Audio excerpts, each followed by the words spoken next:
forward with the Freudian theory and then Carl Jung's theory of the archetypes was that no, it's more like there's this substrate of shared archetypes that all human beings have, and so the stories manifest in similar ways. There's this body of human folklore that's based not upon actual boat contact, but upon the similar architecture of the human psyche. And I think that's a fascinating way to think about this, too. Like, I think that a lot of the ancient cultures were in tune with this spiritual techniques, you might say, of expanding the consciousness and accessing universal principles, universal wisdom. And so if we have pyramids in Egypt and pyramids in the Americas, you know, it's not necessarily based upon actual exchange of ideas, but more so that they're drawing from the same transcendent reservoir of information. That's interesting. Like, for instance, the twins of Rome, Romulus and Remus, the Roman creation myth, that this is mirroring, you're saying, in like the Mayan twins of creation? I think so, and that idea is interesting. I'm glad you brought it up, because it always seems like there's twins that are attending the rebirth of the deity or something. Even in the Christian symbolism, you had on the left and right of Jesus on the cross, you know, the two thieves or something, right? So it's just part of the visual structure that needs to be there, I think. Yeah, exactly. That's very interesting. And you've been looking a little bit about on other areas or other cultures, as I should say as well. For instance, you brought up in one of your DVDs, I think, a very interesting. You were looking at an emblem of Mithras, I think, where you actually found some correlations with the galactic center and potentially even alignment hints in there. Isn't that right? Oh, absolutely. And in my book Galactic Alignment, I had to ask the question as to whether other traditions were aware of this profound galactic alignment. Was it only the Maya? And what I found is a fair amount of interesting and suggestive information from other traditions around the world. And Mithraism was one that was particularly compelling, because there's many surviving tauroctony scenes of the slaying of Taurus, the bull. Yeah. This is the central core image of Mithraism, where you have Mithras standing over the bull, plunging a dagger into its shoulder, and we know from the symbolism that place on its shoulder is supposed to represent the Pleiades, and then blood comes out. And usually Mithras is doing this inside of a circle of the 12 zodiac signs. Yeah. And his leg is typically stretched very far to the bottom and is usually pointing right between two zodiac signs, Scorpio and Sagittarius. Almost always you see this in the tauroctony carvings that have survived. And what this means to me is that, you know, there's a 13th constellation called Ophiuchus. It's not normally part of the 12 signs of the zodiac, but it's between and above Sagittarius and Scorpio. So it's not really on the ecliptic, and that's probably why it was excluded. However, the foot of Ophiuchus points right in between Sagittarius and Scorpio. Now you have Sagittarius with the arrow pointing right at the foot, and then you have the stinger of the Scorpion constellation pointing right at those two, and all three of them are pointing right at the galactic center. So it seems to me that Mithras in these depictions is pointing to the galactic center. Now, on another front, we know from work that scholars have done is that it used to be thought that Mithras represented the equinox. Now he's more thought to represent the equinox axis. On one side of the sky you have the March equinox, and the other side you have the fall equinox. This axis shifts around the zodiac with precessional movements. So it seems to me that Mithraism is then symbolizing a type of galactic alignment. It's the alignment of the equinox axis with the galactic center, which is the perpendicular to what's happening now. which is the solstice axis lining up with the galactic center. So Yeah. these things seem to be deeply encoded into our own history of science and religion. The problem is that they've been buried and misinterpreted through the centuries, and so you get this illusion that that it's not there, sort of. So a big sort of revisionism is kind of necessary to parse these things out. That's right. And there seems even to be a lot of mythologies involving something I guess we could call the black sun, or sometimes even the second sun. And one possible idea here is that this is also a hint of the galactic sun, or the central sun, as it were. Would you agree on that?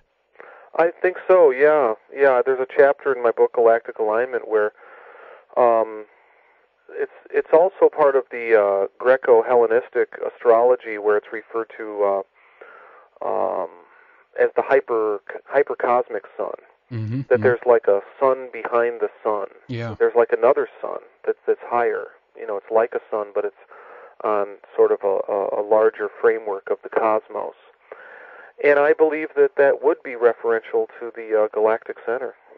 Interesting. Yeah, there are so many different, things that seems to point towards this. And again, if we look at it from different cultures or different civilizations, we get hints here and there where what it might be referencing.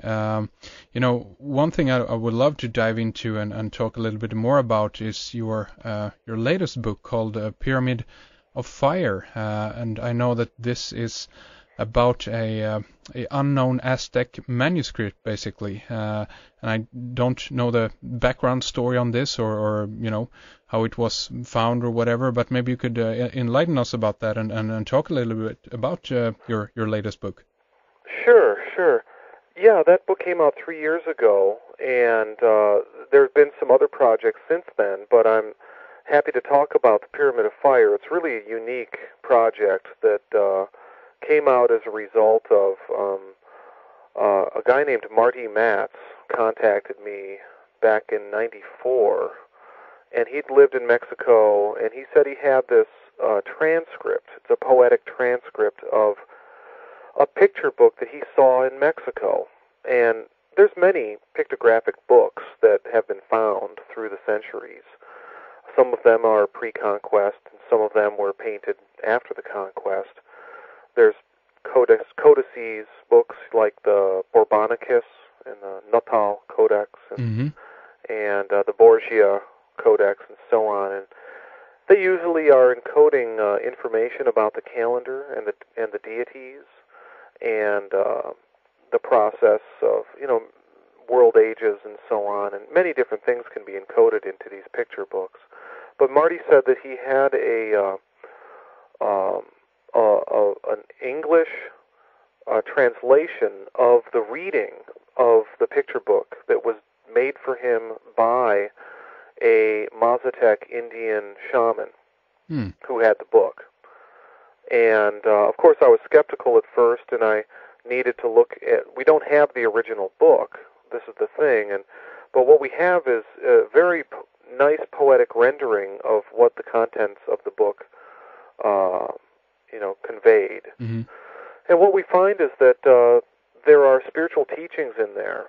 Marty himself was very interested in pointing out how these Central Mexican spiritual teachings were very similar to other teachings you find around the world, belonging to what he referred to as the perennial philosophy. This is the sort of approach to world religions that perceives universal ideas at the core of all spiritual traditions. And Aldous Huxley has written about this, and other philosophers like Houston Smith and Alan Watts and so on have written about the perennial philosophy. And so the Pyramid of Fire basically then is a commentary on the 13 pages of the Pyramid of Fire text, and I've offered a commentary on it to show how it's containing real insightful information about the doctrine of sacrifice, basically. And so it's kind of a unique offering, and part of it is sort of an homage to Marty Matz too, because he's the one that brought this to light, and he passed away a few years ago. But I've been working with his widow in California to. We have a website for Marty too. People can check that out. It's martymatz.com, and he was a poet and a philosopher, and yeah, I think it's an interesting offering. Interesting. And I guess that this then goes into a little bit more about the spiritual aspect of your work and so forth, because I guess that your previous books, although that they might have touched upon the spiritual aspect there too, they're very much more about the straight mythologies or more about that, but I guess that the Pyramid of Fire is more dedicated to how Yeah, you're absolutely right on that, and I wanted to bring more to the surface the basic spiritual teaching for the end of a cycle. And the text of the Pyramid of Fire, the 13th page, basically conveys the new fire ceremony that happens at the end of the cycle. So, as we sketched earlier in the program, how literal heart sacrifice was involved in this in the later, more degraded phases of Aztec culture. The original spiritual teaching is really, and this is really an interesting thing, because this does tie into the prophecy for 2012 that we find in the Maya creation myth, Popol Vuh, and it's similar to what we find in the Pyramid of Fire text. It's basically that sacrifice is necessary, and it's in order for. Here's sort of the main thing. At the end of the cycle, everything's inverted and upside down, and human beings are disconnected from their spiritual source. Now, the galactic alignment bodes a situation through which we can reconnect with our center and source. Okay. It's sort of the outer world sign that something's going on. But for that to happen spiritually within our hearts, for us to get reconnected with our true centers, we basically have to oust what's occupying that center falsely, and that is the ego. At the end of the cycle, this is the prophecy, at the end of the cycle, Seven Macaw, the vain and false ruler, will appear and will be controlling humanity through fear and deception and so on. And so I like to sort of like make the analogy with George Bush, our famous president here in the United States, who is a perfect exponent or representative of the Seven Macaw archetype of self-serving egotism and narcissism. He's the perfect representative of this. But it really speaks to the larger situation of our own process by which we have to make a sacrifice, which is basically to say that we need to surrender the illusions that keep us bound to the lower mind, you might say, bound to the illusions that are spun out by the ego. The ego trying to keep us stuck on planes of limitation. And so in the 13th page, this happens through the new fire ceremony. You know, the idea is that you place your heart back into right relationship with the true center. And in so doing, the false heart has to be torn out. That's the false identity. And, you know, I sort of talk about these things in terms of, you know, transcendence, you know, and rather than the sort of brutal images of tearing a heart out or something. Sure. I think that really is the core essence in the teaching. It's a symbolic representation of well, if we think about it, that actually might be how, to some degree, it might feel like, because I guess that this separation process is a painful one, right? Absolutely, that's right. Yes, it feels like your very identity is being torn to shreds. That is the initiatory rite, too, that initiates always experience as a symbolic death and rebirth.